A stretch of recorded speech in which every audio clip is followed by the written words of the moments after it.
ओम नमो भगवते वासुदेवाय नमः। भक्तों, क्या आप जानते हैं कि एक प्रतापी राजा जिसने हजारों गाय दान की और अनगिनत यज्ञ किए, उसे अंत में एक छिपकली क्यों बनना पड़ा? और क्या केवल जल का दान न करने से कोई व्यक्ति नरकगामी हो सकता है? आज के इस वीडियो में हम जानेंगे वैशाख मास की महिमा का वह रहस्य जिसने एक राजा को पशु योनि से मुक्ति दिलाई, और साथ ही हम श्रवण करेंगे महादेव और माता सती के उस पावन प्रसंग का जिसके कारण आज भी शिव मंदिर में बम बम का जय घोष होता है। नमस्कार मित्रों, पुराण वर्त चित्र चैनल पर आप सभी का हार्दिक स्वागत है। आज हम वैशाख मास महात्म्य का 21वां अध्याय विस्तार से प्रस्तुत कर रहे हैं। यदि आपने पिछले अध्याय नहीं सुने हैं तो हमारे प्लेलिस्ट में जाकर उन्हें अवश्य सुने। चलिए भक्ति के इस सागर में डुबकी लगाते हैं। नारद जी राजा अम्बरीश से कहते हैं, हे राजन, वैशाख मास में जलदान की महिमा अपरंपार है। जो व्यक्ति प्यासे को जल नहीं पिलाता वह अगले जन्म में चातक पक्षी बनता है।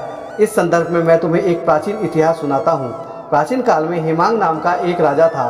वह इक्ष्वाकु वंश का प्रतापी राजा था, धर्मात्मा था और ब्राह्मणों का भक्त था। उसने अपने जीवन में इतनी गाय दान की थी जितनी पृथ्वी पर धूल के कण हैं। लेकिन उस राजा में एक बड़ा दोष था, अहंकार और तर्क। एक बार उसके राज्य में कुछ ऋषि आए और उन्होंने राजा को वैशाख मास के जल दान और बावड़ी बनवाने की सलाह दी। इस पर राजा हेमांग बड़े अहंकार से बोला, हे ऋषिवर, जो वस्तु पृथ्वी पर बिना मूल्य के सबको आसानी से प्राप्त है, उसे दान करने से क्या पुण्य मिलेगा?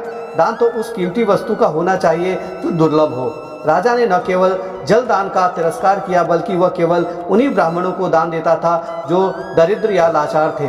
वह वेद पाठी और विद्वान ब्राह्मणों को दान नहीं देता था, क्योंकि उसका मानना था कि संपन्न ब्राह्मणों को दान की क्या आवश्यकता।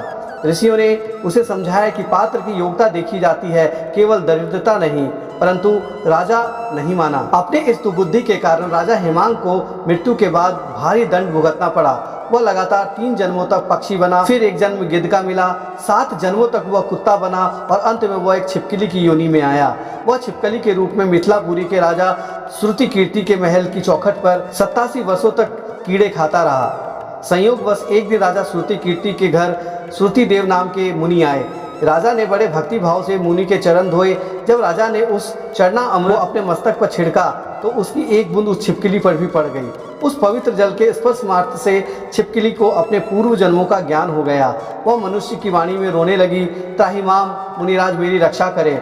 मुनि आश्चर्यचकित रह गए और पूछा, तू कौन है और इस दशा को कैसे प्राप्त हुई?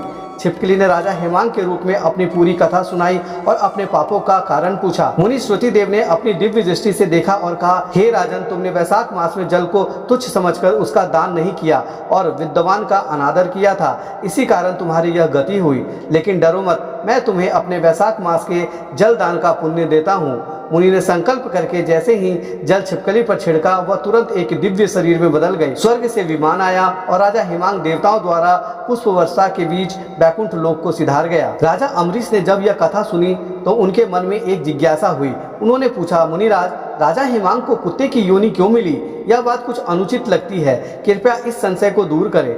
श्रुति देव जी प्रश्न होकर बोले, हे राजन, इसका उत्तर उस संवाद में है जो कैलाश पर्वत पर महादेव ने माता पार्वती को सुनाया था। एक समय की बात है, राजा दक्ष प्रजापति एक यज्ञ के लिए महादेव को आमंत्रित करने कैलाश गए। महादेव ने देखा कि उनके ससुर आ रहे हैं। महादेव ने सोचा कि यदि मैं खड़ा होकर इनका स्वागत करूंगा तो शास्त्रानुसार इनके पुण्य कम हो जाएंगे, क्योंकि मैं जगत गुरु हूँ। अतः पिता और ससुर की भलाई के लिए शिवजी अपने आसन से नहीं उठे। लेकिन अभिमानी दक्ष ने इसे अपना अपमान समझा। उसने महादेव को अपशब्द कहे, यह शमशान निवासी सांपों को लपेटने वाला अहंकारी है। दक्ष ने प्रतिज्ञा की कि वह महादेव को कभी किसी यज्ञ में भाग नहीं देगा। दक्ष ने एक विशाल यज्ञ किया जिसमें शिव पार्वती को छोड़कर सभी देवताओं को बुलाया गया।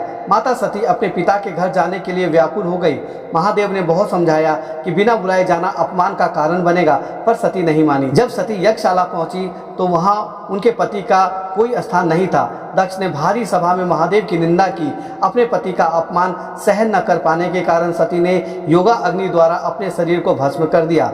जब यह समाचार महादेव तक पहुंचा तो वे क्रोध से भर गए। उन्होंने अपनी एक जटा उखाड़कर पृथ्वी पर पट, जिससे महाभयानक वीरभद्र प्रकट हुआ।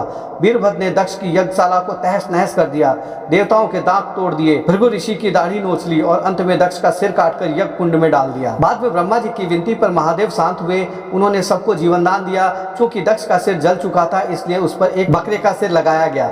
जब दक्ष जीवित हुए तो बकरे का मुख होने के कारण वे स्पष्ट नहीं बोल पा रहे थे और उनके मुख में बम बम की ध्वनि निकलने लगी। महादेव इस ध्वनि से प्रसन्न हो गए। यही कारण है कि आज भी शिव भक्त बम बम बोलकर भगवान शंकर की स्तुति करते हैं।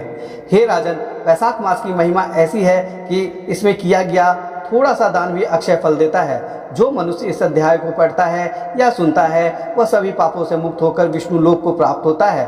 आशा है कि पुराण वर्त चित्र पर आज की यह कथा आपको प्रेरणादायक लगी होगी। वैशाख मास के इस पावन अवसर पर जल दान अवश्य करें और पशु पक्षियों के लिए पानी की व्यवस्था करें। आपको यह वीडियो कैसी लगी कमेंट बॉक्स में ओम नमः शिवाय या जय श्री हरि लिखकर हमें ज़रूर बताएं। यदि आपने अभी तक चैनल सब्सक्राइब नहीं किया है तो कृपया सब्सक्राइब करें और बेल आइकन दबाएं ताकि आने वाली सभी अध्यायों की जानकारी आपको मिलती रहे। जय श्री कृष्ण, जय महादेव।